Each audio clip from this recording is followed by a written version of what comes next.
이번 주 주목해야 될 투자 이슈들 정보를 미리 업데이트해 드립니다. 김장열의 투자 업데이트, 유니스토리 자산운용 김장열 본부장 오셨습니다. 어서 오십시오. 네, 안녕하세요.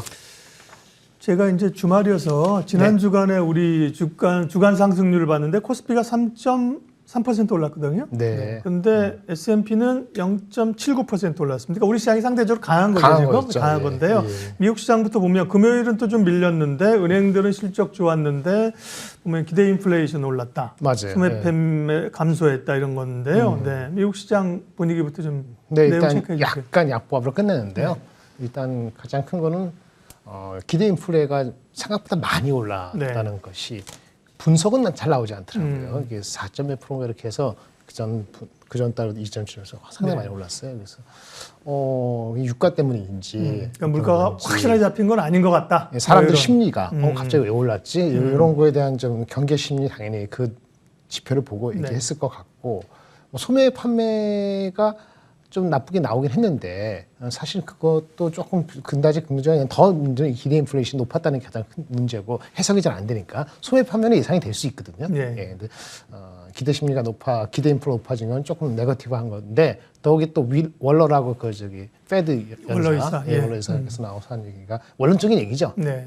그러니까 코어 CPI를 보는데 코어는 높다. 그러니까 한 번 더 올려야 된다. 뭐 이런 얘기예요. 그래서 아는 얘기인데 그렇게 하면 두 개 겹쳐 결합되니까 기대 인플레 높고 코어 높고 근데 사실은 또 나쁘게만 보려면은 헤드라인은 먼저 내려갔잖아요. 유가 기준으로 해가지고 코어는 버티고 근데 헤드라인이 내려가면은 이 헤드라인이 코어보다 역전돼서 내려가기 시작하면은 그게 또 과거 흐름을 보면은 전반적인 총체적인 수요가 나쁘다.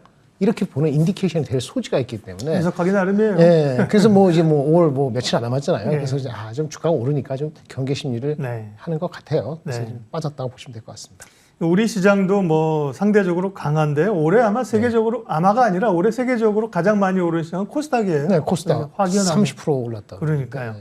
단기적으로는 사실은 이번 주도 기술적인 상승의 부담은 있어요. 사실 단기적으로. 네, 코스닥은 특히나 그런 편이 있는 거죠. 그러나 지금 여기서 미리 도망갈 자리는 또 아니다. 그러니까 섹터별로 이제 보면서 트레이딩을 해야 되는데 오늘은 2차 전지하고요. 여전히 관심 있는 2차 전지, 반도체, 소부장 두 섹터를 분석해 주시면서 유망주를 말씀해 주실 거예요. 먼저 2차 전지부터. 일단 이렇게 말씀 시작하기 전에 웬만한 주식들이 즉 코스닥이나 이 중소 종목들이 많이 올랐어요. 예. 특히 대차 잔고가 만약에 연초 대비나 아니면 최근 한 달 사이에 많이 올랐다 그러면은 조금 부담이 되거든요. 예, 그런 상태니까 종목이 많지가 않습니다. 단기로 확 올라갈 종목들이. 그래서 쉽지는 않은 거고요. 오늘 생각하는 이 순간에 또 다른 종목 먼저 생각날 수 있는 걸 말씀드리는데 오늘 말씀드린 두 종목은 상대적으로 조금 호흡이 스몰 캡 기준으로는 빨리 움직여야 되는데 아주 빨리 안 움직일 수도 있어요. 그런데 좀 방송 표현을 그러는데 엑기스 핵심이 있어요. 네, 그래서 그걸 말씀드릴게요.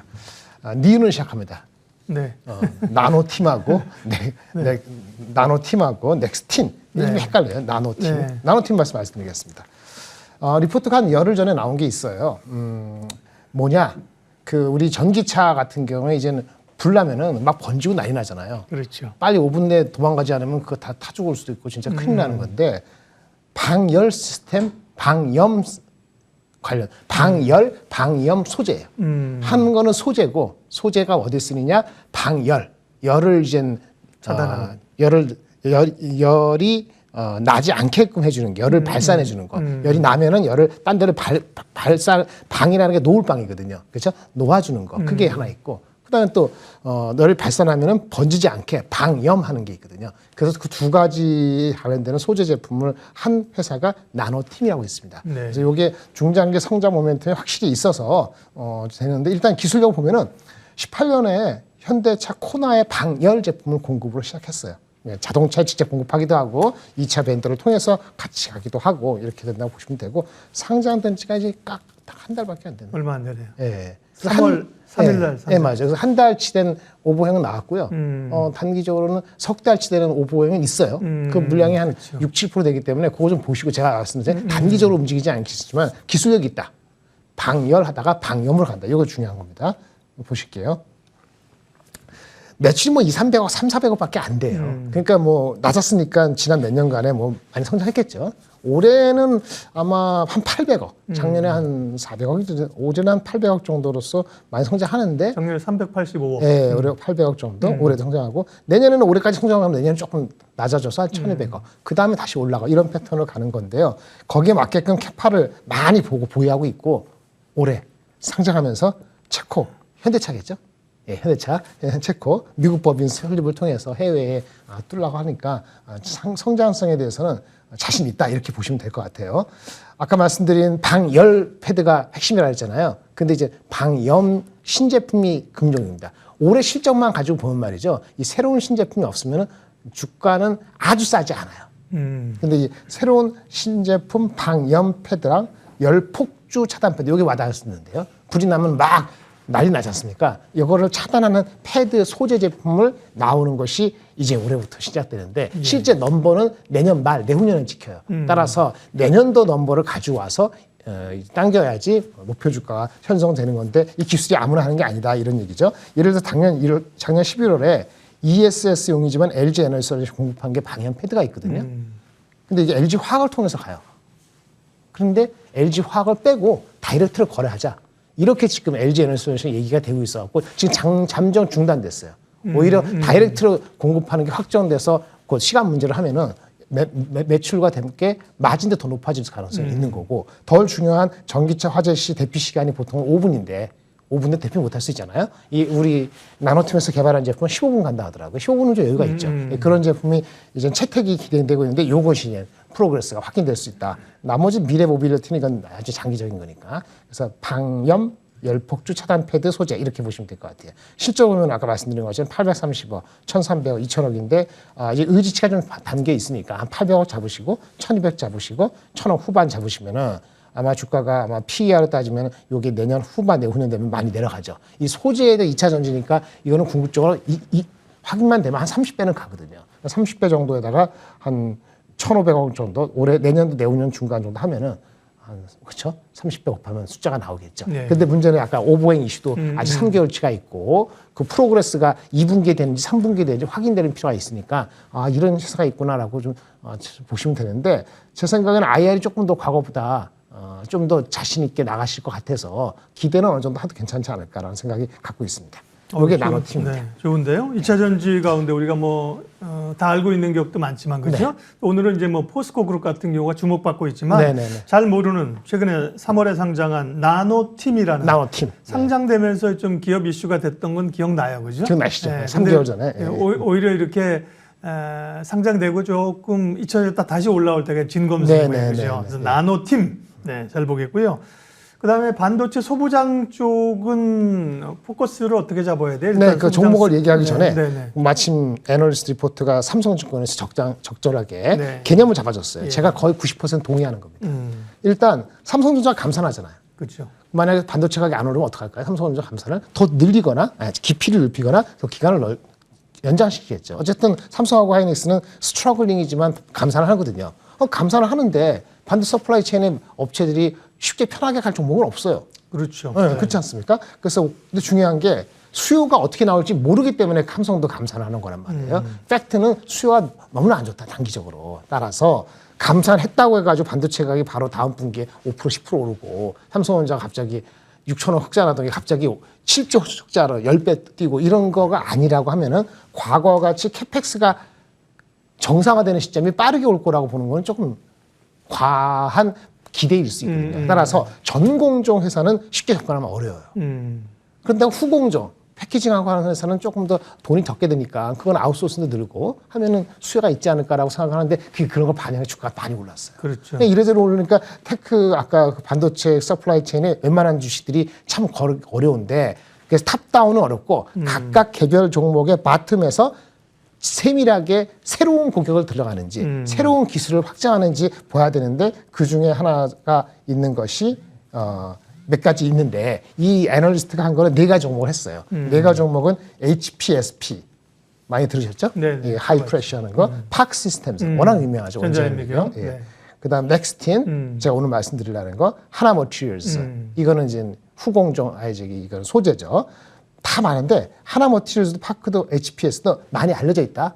첫 번째. 그렇죠. 그리고 아주 새로운 건 없어요. 밸류에이션 반영해서 목표 주가하고 괴리가 한 15% 20% 있지만은 아까 말씀드린 것처럼 막 이렇게 확실히 더 갈 룸이 단기적으로 있지는 않거든요. 많이 알려지고. 근데 사람들 넥스틴에 대해서는 나쁘게 보는 이유가 있어요. 그래서 그거를 좀 거꾸로 얘기해 보려고 하는 거죠. 싸지 않습니다. 1분기 실적도 애매합니다. 접근하는 것도 1분기 실적 나오고 접근하셔도 돼요. 근데 이게 넥스틴 주가가 많이 안 갔던 이유 중에 하나는 매출의 40%가 작년에 하이닉스 양이거든요. 하이닉스가 실적이 안 좋고 그러니까 아주 안 좋을 거다라는 게 있고 나머지 또 만만치 않은 게 중국 의존도예요.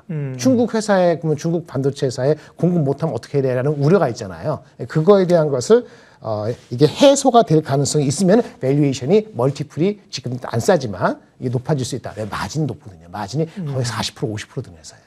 기술력은 있는 거예요. 국산화 이슈도 있고 테마는 좋은데 그런 하이닉스라는 중국의 의존도에 대한 것에 오해를 좀 풀면은 주가는 의외로 잘 갈 수 있다라고 해서 오늘 그걸 말씀드리려고 합니다. 넥스틴. 네. 그럼 넥스틴은 구체적으로 어떤 회사이며 지금 말씀하신 그런 그 악재 부담을 어떻게 뚫고 나갈 수 있는지를 얘기해 주세요. 일단 시간 걸리는데 뭐 하냐 웨이퍼의 패턴이 결함이 있는지를 그 검사하는 검사 장비예요. 검사 장비. 근데 KLA라고 미국의 회사가 다 잡고 있어요. 90%. 그런데 한국의 메모리 시장에서는 하이닉스, 중국의 빈틈, KLA가 못 들어가는 그 틈은 우리가 들어가는 거예요. 그 시장을 갖고 들어가는 건데 일단 하이닉스가 40% 작년에 했고 중국향 작년 실적이 2배 올랐어요. 근데 올해도 매출은 작년보다 한 20% 오르고 마진이 한 거의 50% 날 것으로 보여지는 거죠. 그러니까 주가는 한 PER 11배 정도 되고 있어요. 그러니까 얼핏 봤을 때 장비 중에서 마진이 50%고 성장이 이렇게 많이 돼? 그러게요. 그런데 밸류에이션 11배면 이게 싼 거야 안 싼 거야 헷갈리기 시작하잖아요. 하이닉스 어떻게 돼? 하이닉스 꽝이면 이렇게 되는 거지 않습니까? 1분기 실적 확인하고 하는 건데 첫 번째 중국부터 합시다. 중국의 SMIC라고 대만의 TSMC랑 비슷한 게 중국의 업체가 SMIC라고 있어요. 그 다음에 반도체 이렇게 회사들이 있는데 여기에 들어가는 거는요. 여기 말씀드리면 여기 맨 끝부터 말씀드릴게요. 그 30나노 이상의 레거시 공정이에요. 중국향으로는 레거시 공정이에요. 첨단이 아니라는 거죠. 그래서 그 반도체 그 장비 제재에 걸리지가 않아요. 그 중국의 매출은 영향이 있다 없다? 없어요. 그다음에 하이닉스 이슈는 반영이 많이 됐어요. 그래서 그 측면에서 되면은 그럼 시장이 얼마나 봐야 되는데 시장 크기가 한 1조 3, 4천억 돼요. 그런데 아까 말한 것처럼 아까 KLA가 독단적인데 이제 히다치, 넥스틴, 히다치는 삼성, 넥스틴은 하이닉스 이렇게 해서 마켓쉐어를 늘리고 있거든요. 그래서 이 시장이 의미가 있게 커지겠다. 그래서 KLA는 어디 기업이에요? 미국에 있는 그 후공정 테스트의 강자입니다. 절대 강자의 압도적인 거를 우리가 잠식하고 있기 때문에 한마디로 잠식할 시장이 크다는 거거든요. 이게 가장 큰 거예요. 보시면 다시 거꾸로 얘기해서 웨이퍼 뭐 이렇게 하는 것인데 웨이퍼 표면의 이물질을 검사하는 게 계속 비교해서 검출하는 거기 때문에 기술력이 상당히 요하는 제품이라고 말씀을 드리고 강조를 드리고요. 그래서 KL의 압도적 시장이 점차적으로 어플라이드 머티리얼스 이렇게 우리 넥스틴 쪽으로 넘어올 가능성이 있다라고 말씀을 드리고 있고요. 뭐가 진행되고 있는가 이게 중요해요. 최근에 진행되는 상황을 제가 몇 가지 말씀드릴게요.